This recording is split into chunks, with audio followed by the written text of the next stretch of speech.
Let's take for instance, because the old have cried, the young have cried, the youth have been crying concerning what is going on in Nigeria, and nobody wants to do anything. The international personnel, they don't want to do anything. Or the UN, United Nations, nobody wants to wake up and look into what is going on in Nigeria. But it's time for the people of God, if you really believe in God, it's time for us to seek the intervention of God. It's time for us to call upon God. Are you Igbo? Are you Biafra? Are you HAUSA? Are you Yoruba? Whichever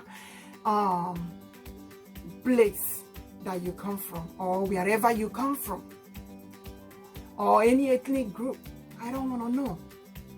But what I want to let people know, that do you realize the same way Elijah called upon God? Igbo si eto dike na nke o mere ya eme ọzọ. Ituo Chukwu okike Abiama, Chukwu Abiama, the God of Revelation, ituo ya ekulie. Etuo onye Igbo kulie otu ahụ ka Chukwu anya dị. I think a lot of people have been saying, I bless you, Lord. I bless you, Lord. I think that is putting the Holy Spirit into sleep. It is time to wake up the Holy Spirit, wake the angels up, and let God realize, Father, you are seeing what is happening in Nigeria, but we are requesting your intervention.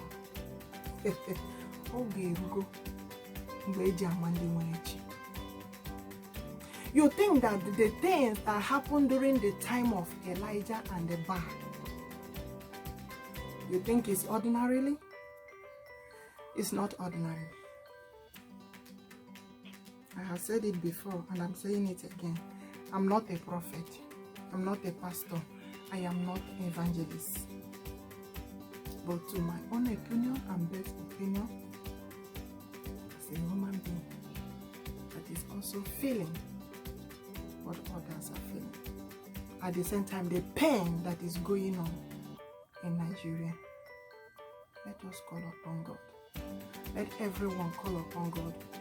You get into your bedroom, you call upon God. Tell God to come and see what is happening in Nigeria. He is seeing it. Sometimes God is waiting for us to say something. Maybe. I know. A lot of people will say, oh, pray, don't do worship. Well, but I know they did so, and it was for them, which I believe if we call upon God, He will do the same thing He did for those people in those days. Etuo Chukwu ana na gbegbe ya na atan, the Lion of Judah. Opuru ime ihe niile, onye ike niile nọ n'aka. I know some people will say, why can't you speak English straight? No, I cannot speak English straight without putting Igbo. Without putting Igbo, don't forget, I know we have to learn this English for everyone to understand us when we are speaking. But at the same time, my papa and mama no create this English. But it's good that we have learned it, we're learning it, so that others will understand, what we say. But the other question I'm asking them, is Jehovah English or Igbo? Which one? Sometimes we don't need to pray. No English. I bless your holy name. Were okwu Igbo tuo Chukwu etutu ya agbadata bịa lụkwa agha n'aka ya. Hayayaya. Ọgaranya ngadanga. Onye ike niile dị n'aka. Ọ pụrụ ime ihe niile. Oke were osimiri uhie. O jere ije n'elu mmiri. Ugwu a na-arị ata egwu. Chukwu okike Abiama, Chukwu Abiama, gbadata n'oge akara aka eruwo. But people are suffering, perishing. Yes, like I said before, Joseph, enwe ihe ọwụ ụmụnne ya n'anya. I have been persecuted several times for being onye Igbo. Sometimes the Lord will say, "O ruola n'omume, eledi ihe ị na-ezoro onwe gị, onye Igbo ị na-ezo onwe gị ezo." Have you asked yourself, why are you bearing the name you are bearing? It's for a reason, but you are hiding it. Amarachukwu, Matachukwu, Okuchukwu, Uchechukwu, Ngozichukwu, Udochukwu, Obiomachi, Nnamdichukwu, Chukwuemeka, Ikechukwu, Chukwuabia, nke m ga-akpọghara ibe ya. Owoluchukwu, Oziomachi, Tochukwu, all of them na Chukwu. Have you asked yourself as onye Igbo, why are we bearing this Chukwu of a bit? I know other people do give their children the same name, but more of Igbo name is from Revelation. I know of Ndenazo Chukwu. More of their name is Revelation. Some Uchechukwu from Revelation. Ụfọdụ agaghị just say, Mama, gịnị mere mgbe a mụrụ m? Mama, gịnị mere mgbe ibu afọ ime m? And they're like, why is she talking about God all the time? It's not my fault though. I think it's just the way the Igbos are wired. Some people were like, Igbos are too proud. They're doing Inyanga too much. It's not being too proud. Even if Nagare Kaingono now, Anyangwa Kongo Gare, we will see how we are to come out. You will not even know Nagare Kaingono. I won't hate the proud. It's not that Chukwu like other people. No. Chukwu like other people, like everybody. But there was a time Nona research and I hear about the Igbos. There is something Nona Igbos. Very soon, Ogapota. If you dare your body, they scratch you somehow. Like if you know pray to God, you know worship God. Your things know they work. Check yourself very well. I don't mean that maybe Yoruba people or HAUSA or other people know they worship God. But my dear, let's be real. There was a time, Ibia, maybe you will be hiding in Nigeria. Let me get what on. Fa. He hide no way until Chukwu they say gini na emede when you name na yam no only Igbo ka mo. I say yes, my daughter. Thank you for being proud of Ebishibia. It doesn't matter about Nishi. Akaraka di. Like I said, if they are not worshiping God, let's take for instance Joseph. I use Joseph as example several times. Was God upon Umunne Joseph? No, upon Arurala Nine Haru Joseph. But because it was for a purpose. So that is the reason why I'm going to let's call upon God. Let God intervene. Let God help us.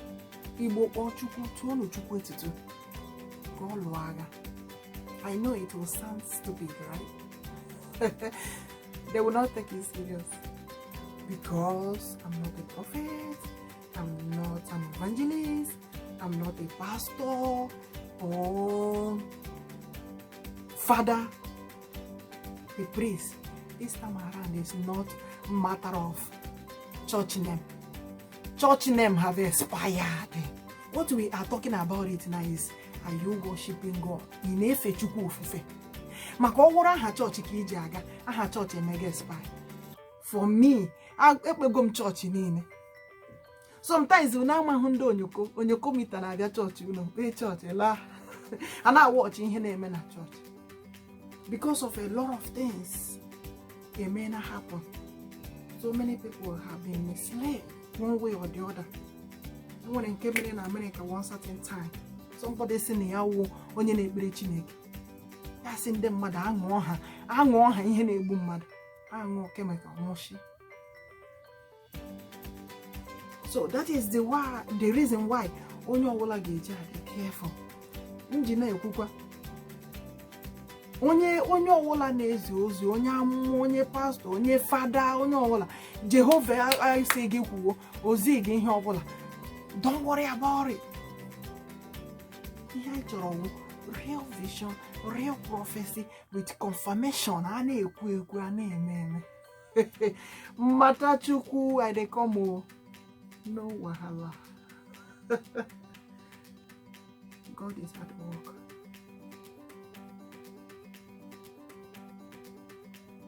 Please, let everyone call upon God. Are you a musician? YouTube, Twitter, whichever one. Go, anybody. Call upon God. Everybody. Doctors, nurses, father, priest, pastor, whoever. You could call upon God. Yeah, I don't talk my own, no. Now real talk with African Queen. Don't forget to hear my voice on anchor.fm/African Queen TV show. Let us call upon God. I na-emekwa nke anyị ji wụrụ mmadụ. Anyị na-akpọkwa Chukwu. Ị naghị aga agha gbara aka Chukwu. Igbo si adịghị agba aka aja ka ọnwụ. Ha sịkwa ọzọ agwọchi mụ onwe ya ya awụ iri agwọ. Be very careful. So that's the main thing I need to know. I know ndo Igbo like, why is she speaking Igbo all the time? Onyo Igbo weliwe on one for count. Nwa Igbo ka anwụ, onye Igbo weliwe biko kama ekwu okwu. Ka ndị be anyị nụ ihe m na-ekwu. Ịbakpuo n'ime ụlọ gị, ekpo Chukwu, isi Chukwu okike onye kere n'igwe ka ụwa. Na ọ bịa lee ihe na-eme nọ ka anyị na-elezi anya maka ndị si na Chukwu adịghị. Anyị na-eme nke anyị ji wụrụ mmadụ, a na-ede petition a na-akpọ Chukwu, ị na-ede petition a na-akpọ Chukwu, ị na-asị ụwa lee gọọmenti lee a na-akpọ Chukwu, because ọ wụrụ na ha agaghị eme ihe kwesịrị ha ime ka anyị kpọnụ Chukwu ka ọ bịa nyere anyị aka. Chukwu benye aka na ihe na-emenụ n'obodo. Ele onye obi ga-adị mma ịlawa ụlọ like this. Obi ọ ga-adị gị mma ịgawa n'ụlọ. That is the reason why ndị na-ebe ha nọchi ike, anọ ha America, anọ ha Canada, anọ ha Ireland, anọ ha ebe ha nọrọ. It doesn't matter the job ha na-arụ dia, the tanda dia. Kama ha ga-alọta ya wụrụ nsogbu. Then ihe ọzọ m na-ekwu today for ndị Igbo, enwere ihe ndị Igbo ga-eme gọọmenti Igbo n'ala Igbo, let them do it fast. Yes, unu na-asị a na-develop Lagos, a na-develop Abuja, a na-develop ebe niile, e-develop Kaduna, but to those people bịa gọọmenti na ebe ahụ bịa ha sị bịa zụrụ n'ala o, bịa zụrụ n'ala o, ala pụtala ala dị cheap, ala 10,000, ala nke mee ya dị cheap, a na-agbagara aga azụ ya.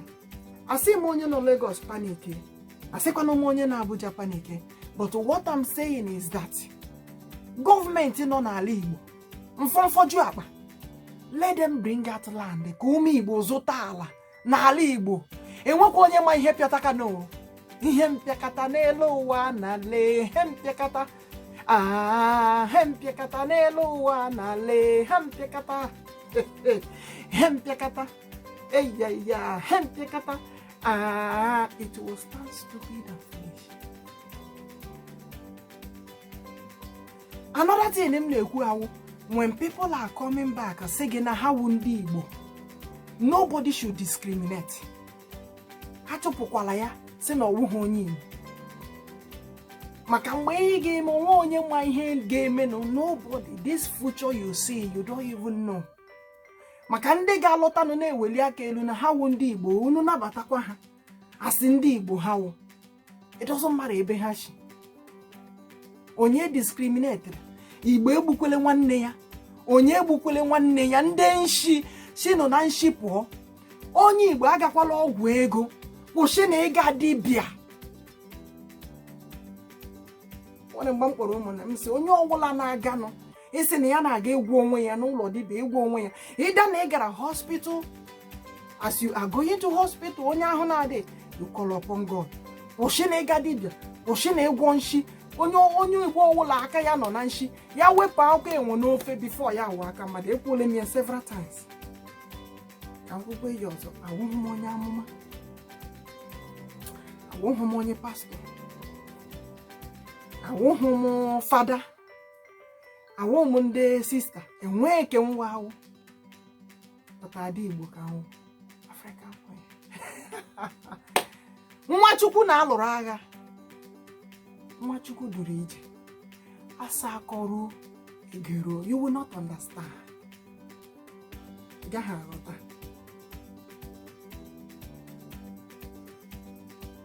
Asị atụrụ mara ya mara. Agwakwala ofeke ofenye isi n'ọhịa. Ihe m ji na-ekwu ihe awụ maka adịghị ama Ọnịcha gwara Obosi. Igbo, wake up, call upon God. Ụmụ Igbo, kulienu n'ụra, kulienu n'ụra. Ndị Igbo, kpọbanụ Chukwu, kpọbanụ Chukwu. Ụmụ Igbo, kpọwanụ Chukwu, kpọwanụ Chukwu. Asịghị m gị na ụlọ gị nọ na Lagos na ọ ga-emebi, asịkwanụ m na nke nọ na Abuja ga-emebi. Otu ihe m sịwụ ka anyị kpọọnụ Chukwu. While anyị na-eme nke anyị ji wụrụ mmadụ, ka anyị kpọọnụ Chukwu. Ai, Jehova Olisa bi n'igwe, papa ịnụgo olu m n'ụbọchị taa. Onye nwere ntị ya nụrụ o, ya nụrụ. Onye nwere ntị ya nụrụ o, okwu Chukwu. I know. Eze nwoke pụta ya sị ele chọọchị nwa nọ na Agadi is not matter of church. Anyị na-ekwu okwu chọọchị here. Ihe anyị na-ekwu ị na-ekpere Chukwu. Are you worshiping God? The name of the churches have expired. Enubeghị. Iji hụ ihe na-eme this time mara na enwe onye na-ekwu aha chọọchị. Ihe anyị na-ekwu a na-efe Chukwu ofufe. Are you worshiping God? Kpọọnụ Chukwu. Ka m kwukwe ya ọzọ, kpọkuonụ Chukwu. Onye ọbụla ma na ya na-efe Chukwu, you know you are worshiping God. Call upon God. I'm sorry ndị oyibo that I'm speaking Igbo, but I have to speak this. That I'm speaking Igbo is not that I don't want to speak English. No. Enwere okwu ndị wa na-ekwu ya Igbo ka ekwesịrị iji kwuo ya. Ya pụta n'ọnụ gbawai ka Igbo. No one is above education.